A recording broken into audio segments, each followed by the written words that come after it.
오늘 우리에게 주신 하나님의 말씀은 요한복음 12장 1절에서 11절까지의 말씀입니다. 하나님의 말씀을 봉독하겠습니다. 6월절 엿새 전에 예수께서 베다니에 이르시니 이곳은 예수께서 죽은 자 가운데서 살리신 나사로가 있는 곳이라. 거기서 예수를 위하여 잔치할새 마르다는 일을 하고 나사로는 예수와 함께 앉은 자 중에 있더라. 마리아는 지극히 비싼 향유 곧 순전한 나드 한 근을 가져다가 예수의 발에 붓고 자기 머리털로 그의 발을 닦으니 향유 냄새가 집에 가득하더라.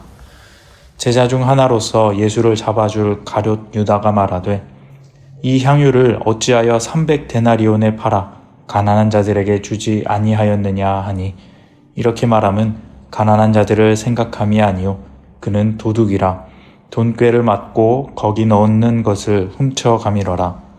예수께서 이르시되 그를 가만두어 나의 장례할 날을 위하여 그것을 간직하게 하라. 가난한 자들은 항상 너희와 함께 있거니와 나는 항상 있지 아니하리라 하시니라. 유대인의 큰 무리가 예수께서 여기 계신 줄을 알고 오니 이는 예수만 보기 위함이 아니요 죽은 자 가운데서 살리신 나사로도 보려 함이로라. 대제사장들이 나사로까지 죽이려고 모의하니 나사로 때문에 많은 유대인이 가서 예수를 믿음이로라. 아멘. 오늘 말씀은 우리가 아주 많이 듣고 알고 있는 예수님에게 향유 옥합을 붓는 여인에 대한 이야기입니다. 예수님께 향유 옥합을 붓는 이야기는 사복음서에 빠지지 않고 나오는 아주 중요한 이야기입니다. 각각 복음서에서 내용은 약간 조금씩 다르지만 예수님께 귀중한 향유를 붓는 것은 동일하게 나옵니다. 마태복음, 마가복음에는 향유를 붓는 사람은 한 여자라고 나오고 누가복음에는 죄인인 한 여자라고 나옵니다. 요한복음에는 그 이름이 나오는데 얼마 전에 죽었다가 다시 살아난 나사로의 누이 동생 마리아라 나옵니다. 복음서마다 여인들은 조금씩 다르게 표현되지만 모두의 공통점은 아주 어렵고 힘든 순간을 살았었고 그 고통 중에 예수님의 도우심의 손길을 얻어 새로운 삶을 얻게 된 여인이라는 것입니다. 그리고 또한 마태복음과 마가복음에는 향유를 예수님의 머리에 붓는다 하는데 누가복음과 요한복음은 예수님의 발에 붓습니다. 그리고 발에 붓는 누가복음과 요한복음은 여인이 자신의 머리카락으로 예수님의 발을 닦습니다. 오늘 본문의 마리아도 머리카락으로 예수님의 발을 닦습니다. 물론 머리에도 붓고 발에도 부었을 수도 있습니다. 표현이 조금 다른 것이지요. 자신의 가장 높은 위치에 있는 머리카락으로 예수님의 가장 낮은 곳에 있는 발을 닦아서 그 여인의 정성과 표현을 더욱 강하게 표현한 것일 수 있습니다. 중요한 것은 이 일은 다른 사람들이 봤을 때 그렇게 평범한 모습은 아니라는 것입니다. 사람들이 수군되고 구경할 만큼 이 여인의 행동은 신기하고 특별한 행동입니다. 저는 예전부터 이 향유 옥합에 대한 말씀을 읽으며 궁금하던 것이 하나 있었습니다. 이 여인이 한 일은 대체 얼마나 대단한 일인가 하고 말입니다. 내용은 조금씩 다르지만 사복음서에서 예수님은 이러한 여인의 특별한 행동을 막지 않고 그대로 받아들이셨으며 오히려 권장하셨습니다. 마태복음에 보면 예수님께서 이런 말도 하십니다. 마태복음 26장 13절입니다. 내가 진실로 너희에게 이르노니 온 천하에 어디서든지 이 복음이 전파되는 곳에서는 이 여자가 행한 일도 말하여 그를 기억하리라 하시니라. 어디서든지 복음이 전파되는 곳에는 이 여자가 행한 일도 말하여서 기억하리라. 저는 어렸을 때 전도하면서 그런 생각을 해보았습니다. 그렇다면 우리는 복음을 전할 때 이 향유옥합 여인 이야기를 꼭 해야 하는 것인가? 이 이야기를 하면 복음 전파에 능력이 더 생기는 것인가? 세상에 전도를 가르치는 방법들은 많이 있는데 왜 예수님이 말씀하신 이 여인의 이야기는 전도지에 잘 기록되지 않는 것인가? 라는 엉뚱한 생각을 했던 적이 있었습니다. 물론 복음이 전파된다는 것은 말씀이 전해진다는 뜻일 수도 있겠죠. 강단에서 설교 말씀 같은 말씀이라고도 볼 수 있을 것 같습니다. 그래도 이게 그렇게 말씀 중에 꼭 언급이 되어야 할 만큼 중요한 일인가 생각했던 것입니다. 또한 모든 복음서에 꼭 나오는 말이 있습니다. 오늘 본문 8절 말씀입니다. 가난한 자들은 항상 너희와 함께 있거니와 나는 항상 있지 아니하리라 하시니라. 가룟 유다가 이 향유를 300데나리온에 팔아 가난한 자들에게 주지 않느냐라고 하자 예수님이 하신 말씀입니다. 가룟 유다는 물론 6절 말씀처럼 도둑이라서 그 돈을 훔쳐가려는 나쁜 의도에서 말한 것이었지만 그렇다고 예수님은 이렇게까지 말할 필요가 있었을까 하는 생각이 듭니다. 가난한 자들을 위한 삶은 예수님이 자신의 공생의 기간 모든 날과 평생의 가장 중요한 삶의 모토였고 사람들에게 날마다 전파하신 말씀의 중심 내용이었습니다. 그런데 그것보다 더욱 이 일이 귀중하다 말씀하시는 것입니다. 도대체 이 향유 옥합을 예수님께 부은 이 일이 얼마나 대단한 의미를 가지길래 예수님은 이런 의아한 생각이 들 만큼 평소와 다른 특별한 이상한 말씀을 하셨을까요? 오늘의 이 장면을 다시 한번 자세하게 들여다봅니다. 예수님이 사람들과 이야기하고 있는데 마리아가 와서 예수님에게 향유 한 근을 붓습니다. 이 향유는 향기가 진해서 보통은 손으로 찍어서 살짝 묻히는 게 보통의 방법이라 합니다. 오늘 3절에는 지극히 비싼 향유, 곧 순전한 나드 한 근이라고 나옵니다. 한 근이라고 하면 그 시대 단위로 1리트라라고 하는데 1리트라는 지금 단위로 327g이라고 합니다.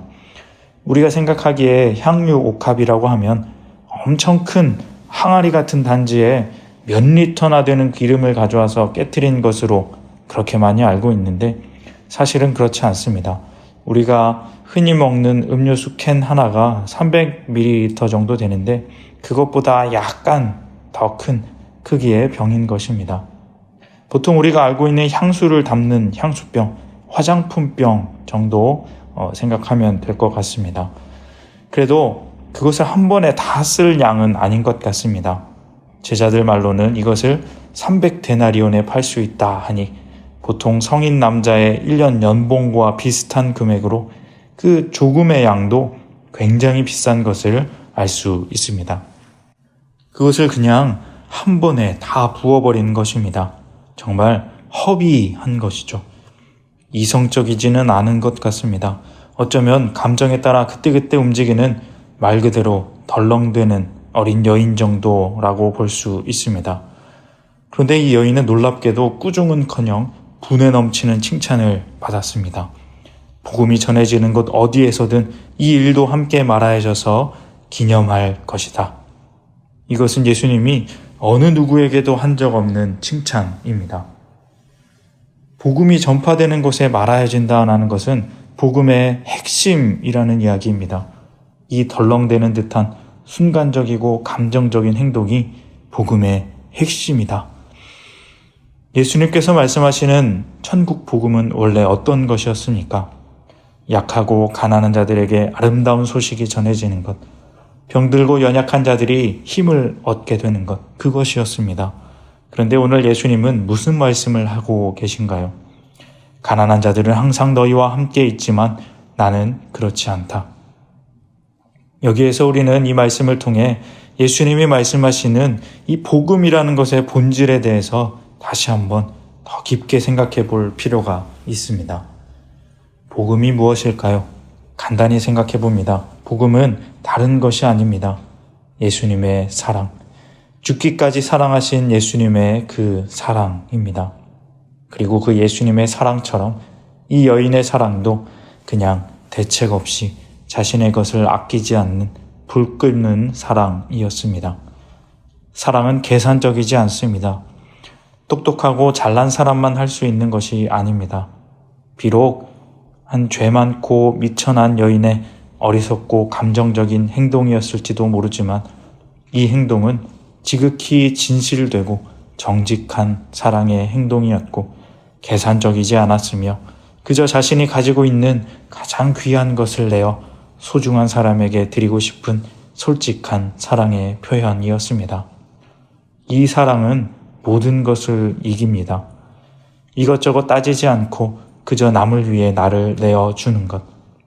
예수님의 사랑, 그것이 바로 복음입니다. 어머니가 자식들을 사랑하듯이 아무것도 생각하지 않고 그저 남을 위해, 하나님을 위해 사랑하며 살아가는 것. 진실하게 서로를 사랑하는 사람들이 살아가는 가정, 공동체, 사회. 그러한 곳이 바로 하나님이 원하시는 교회입니다. 그러한 곳이 바로 예수님 말씀하시는 하나님의 나라입니다. 그러한 삶이 바로 예수님의 칭찬받는 귀한 복음을 사는 삶인 것입니다. 사랑하는 성도님 여러분, 우리가 복음의 본질을 살아보기를 원합니다. 참 어려운 것 같지만 사실 어려운 건 없습니다. 마음이 어려울 뿐입니다. 사랑은 그 누구나 할 수 있습니다. 지혜롭지 않아도, 잘나고 똑똑하지 않아도, 돈이 없어도 할 수 있습니다. 그저 조건 없이 무모하게 하나님을, 그리고 내 옆에 있는 사람을 사랑하면 되는 것입니다. 그 사랑은 모든 것을 이깁니다. 함께 이 조용한 새벽에 말씀을 나누며 기도하기를 원하는 귀한 성도님들 모두 이 예수님 복음의 사랑이 삶에 가득하시기를 축복드립니다. 기적과 같은 사랑을 경험한 우리가 또 그렇게 기적 같은 사랑을 살아가길 원합니다. 세상이 느낄 수 없는 평안과 행복을 경험하고 이 여인처럼 늘 감격과 고마움에 젖어 그것을 표현하며 살아가는 그런 복된 삶 살아가시는 우리 모두가 다 되시기를 주님의 이름으로 소망합니다. 기도하겠습니다. 하나님 아버지 감사합니다.